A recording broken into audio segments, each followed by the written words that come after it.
Hello viewers, and a very warm welcome to another episode, a restoration video today on one of my favourite gadgets from the early 1980s, the humble VHS video recorder. However, this is just not any old video recorder from that time period. This is one of several flagship offerings back in the day from around 1982, and this is Ferguson VideoStar's offering, the 3V23. This I believe is actually a clone of the JVC-7700 machine, which is pretty much identical. Akai had a similar model as well. The first time I ever came across this machine I was around about 10 years old. It was at school. I remember the teacher wheeling it in on a trolley during a wet break time. It was raining outside and they brought it in with a big CRT TV mounted on top of it into the classroom. I looked at it and I thought, wow, look at all the buttons on that, I wonder what they all do. I was quite familiar with video recorders at that age because back in those days we used to rent them. I remember my parents changing them quite regularly. This machine also has a 10-pin camera socket on the front, just down the far end there. That will allow you to plug a video camera into it and record directly to a tape, so there's no need to mess around with a separate portable video recorder. There wasn't many machines out there that had this feature, so it's quite unique to this model. If I have a look at my complete video guide here, which lists all the models that are available around that time period, I think this was published in 1982, already got it marked there. This gives us a bit of information here all about it. It mentions there that it's the flagship machine, along with Akai's VS10 and JVC's HR7700, the most advanced machine on the market at the present, with a sleek satin aluminium finish, light action push button electronic control. A lot of the machines just before this were quite mechanical in the way that they worked, so this was quite modern in comparison. The price back then says average £699. I did a search on this before I recorded the video, and in today's money that's around £2,100, which is quite a lot of money when you think about it. That's why the rental market was so big and booming back in the 80s, because not many people could afford to buy a machine outright. It's got the weight there, 16.5 kilos, it certainly fills it as well. 14-day electronic timer, slow motion, freeze frame, frame advance, picture search and auto rewind. That was very advanced for the time period. Well, I think that's enough information about it. It's time to open it up and take a look inside. This example here, I've had this now for a few months and it's not accepting a tape. I'm hoping it's going to be a quick fix, but you never know with these machines. For all I know, all the belts could have corroded and gone all sticky and turned into that horrible licorice mess that they do sometimes. Or it could just be that little lamp inside, because I can't see it lit up. And there's a little lamp inside basically that lets the machine know when there's a tape inside, and it won't start doing anything until that's working. So we'll open it up next.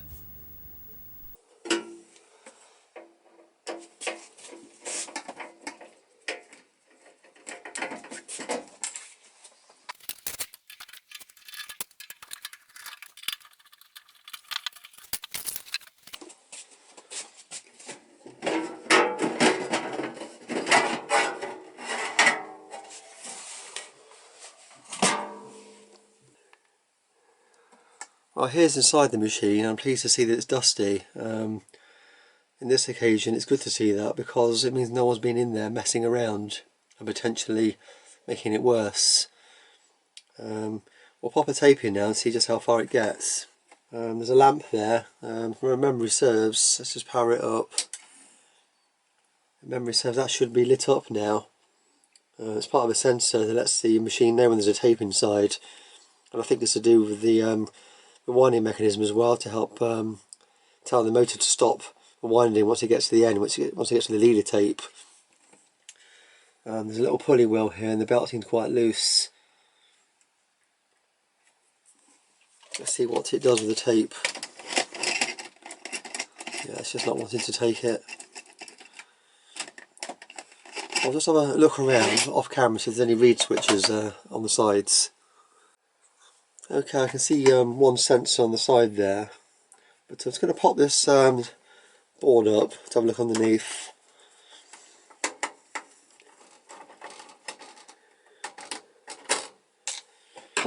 Because I need to follow that blue wire and bridge it to get the circuit to activate.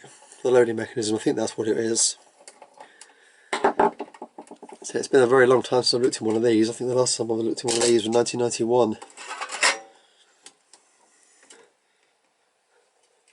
Switch it off. Wow. There's certainly a lot of electronics in here. Right, there's the blue wire.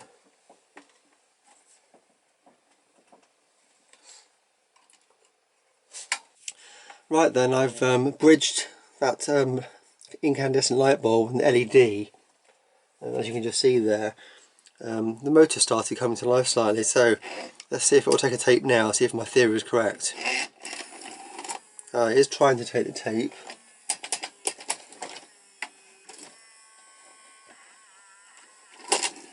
The belt is that loose, it's struggling to grip. Oh, there we go. Right, let's press play, see what happens. Wow. And the tape's running. Amazing. I wonder if there's a picture coming out of it. I'll have to plug a TV into it now and see if we get a picture. We'll just try some drive controls while we're here. Search forward. Oh, it's working. I must say I'm very surprised that the rest of the belts haven't perished. Pause is working. Right, it would seem I've been very lucky on this occasion in that the loading mechanism is working now. I suppose, like I said before, the next thing to do is get a TV attached to it and see if we get a picture. Right, so I've just quickly grabbed my JVC Nikon camera here, tube camera, so GX-N5, this one, and I thought I'd use a viewfinder in that to see if we've got a picture, and it's working. There we go. Don't know if you can see that on camera. My countdown clock that I did in my Amiga, I've got that playing back from the tape that I did the other day. I'm amazed it's actually working. We'll try it on a colour TV now and see what it looks like in colour.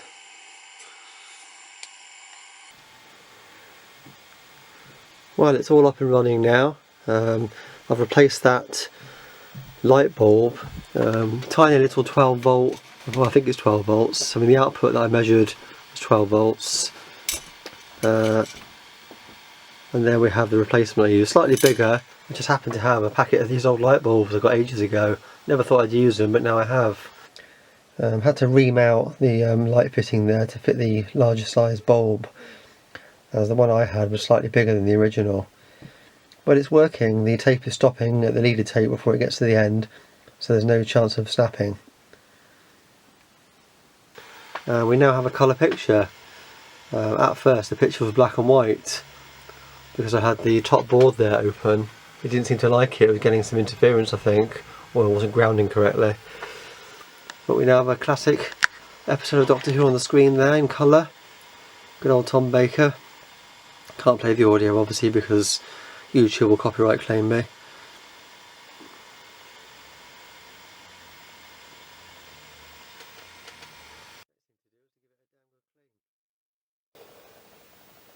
So the next thing to address is the eject mechanism. The belt is slipping. If I just press eject, you can hear it whizzing around there, but I have to help it along by pushing the belt round as it's slipping. Now you can get replacement belt kits off of eBay, but being the impatient person I am, I'm going to try an elastic band and see how I get on with that, just so I can carry on using it while I wait for a proper belt kit to come. Okay, so here's the drive mechanism. That's the little belt there I need to change. At the top there's a little circlip I need to remove, and that spindle will drop down slightly to allow me to release the belt. You can see the hefty chain mechanism there for the cassette mechanism. There's a little more involved than I originally thought to get the loading mechanism out. This front bar here on the front is in the way, so I had to take the front panel off and unrelease the front screws just to give it a little bit of wiggle room. But I would have taken this apart eventually anyway, because I'm going to give the clock display a very good clean. being one of those fluorescent displays, they do get a little bit grubby. They seem to attract a lot of dust. Okay, yellow belt in place after a circlip shooting across the room, and I couldn't find it, but luckily I had a spare motor with a circlip on that I had to bend slightly just to make it go on. When I have a good tidy up, hopefully it'll turn up.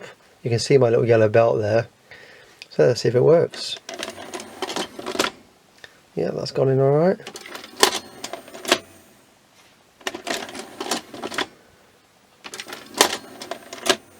Yeah, that seems to be fine.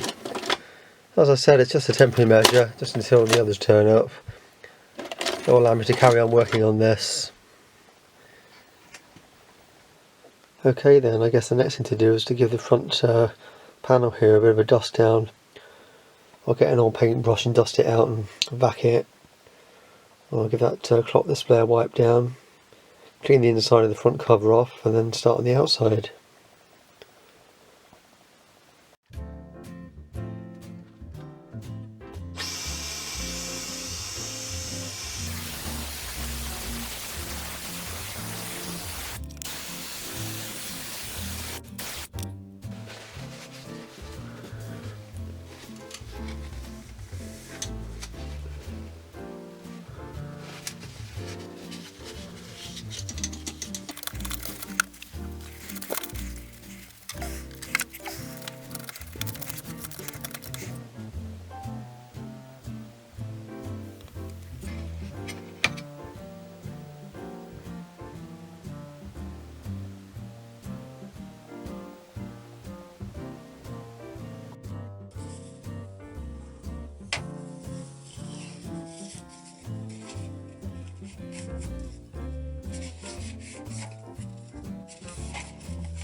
Well, just one more thing, as Columbo famously says, just underneath of this PCB here, there's a battery backup battery. I think it's an old NiCad one. So I'm just going to have a quick look at that and see how it looks. I may just remove it actually, just to be on the safe side. If it's a Varta one, like what they use in the Commodore Amiga computers, then they do leak eventually. So let's have a quick look at that.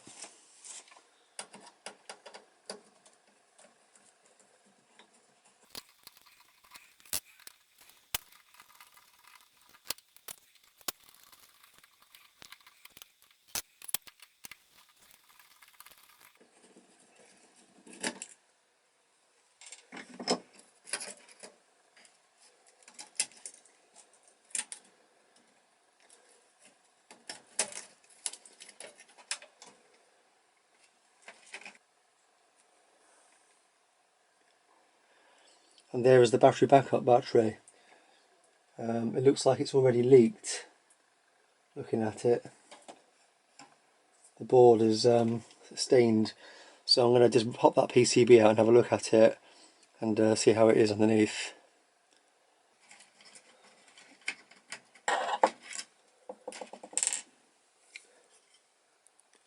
And here is the battery board. I don't know if you can see it on camera, a little bit of fairing on the side there, and as you can see, the board slightly different colour. You can see the lighter area there and there. Yes, it feels sticky, very sticky. So what I shall do, I shall remove that battery, just to be on the safe side, and give the board a clean with some alcohol. There's no green on it though, so quite surprisingly, like what you see on the Vata version of this battery. So that's something good, I suppose. So I'll do that next. And there's the board back in. Remove the battery, so just to be on the safe side. Amazingly, I had a little bit of a charge in it. I tested it with the multimeter, I was getting about half a volt out of it, I think. But I've had it on for a few hours since working on it. Right, time to pop the old clock mechanism back in place. And then we'll test it again, make sure everything's okay before I pop the lid on.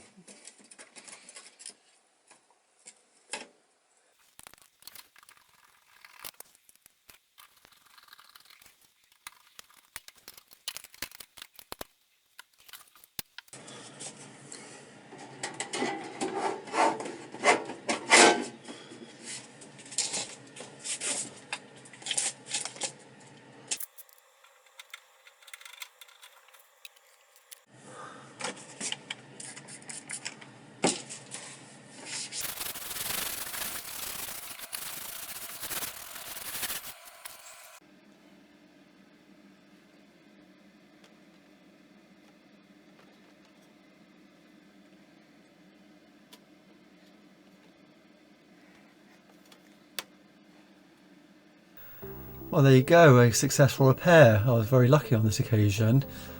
Since recording that bit of the repair, I did order a new set of belts, and I have replaced that temporary elastic band and put it on the loading mechanism.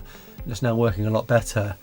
I haven't replaced the take-up mechanism belt yet, or the capstan belts. They seem to be okay, but I've got them there if I need them for the future. One other thing I did notice though, when I put it all back together, a couple of things went wrong actually. The clock control stopped responding. I couldn't get the counter to work, or the dimmer, so I took it all back apart again, unplugged some things and plugged them back in again, and it seemed to work. So I think I must have disturbed a cable connection there somewhere when I was removing that leaking battery. I've ordered a fast forward rewind clutch mechanism because that started to slip now as well. I noticed on closer inspection that the rubber band around that clutch mechanism has started to crack, which they invariably do eventually. There's also a rubber band around each of the take-up and reverse spools as well, but they seem to be okay. At least they look okay for the moment anyway. Anyway, with all that in mind, I thought we'd finish off the video by seeing what one of its own recordings looked like. So I pulled my Sony HVC-4000P out of mothballs. Those who know this camera, you'll know that it's got the Betamax 12-pin connection. It's different from the JVC, so I've got an adapter there, a CMA 1010 adapter. I did a video on that previously where I modified that so you can record with one of these cameras onto an external source, like a little hard drive recorder. So we'll plug that in next, and we'll see what it looks like. See what its own recording looks like. I'll capture the tape in my Sony Vaio, so we'll do that next. Okay, well, I've got the camera set up. Unfortunately, I can't find my remote control, my wired remote for the HVC-4000P. So I'm going to have to get up to trigger the camera to make it start recording. So I'm going to press record pause now.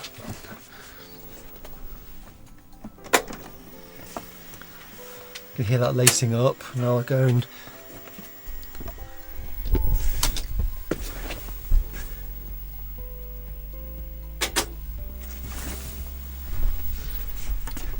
put my microphone back. Oh, and here we are. So this is the HVC-4000P directly to this, recording to a VHS tape. Be interesting to see what it looks like actually, because I've only ever done a recording from this camera straight to digital 8. So I'll be capturing this from VHS directly into my via media center. We'll see what it looks like. It's amazing really that these machines still work after all this time. When you think this is must be 40 years old now, mustn't it? And it's still working. Well, I guess that just leaves me to say, as always, thanks for watching, and until next time, I'll be seeing you.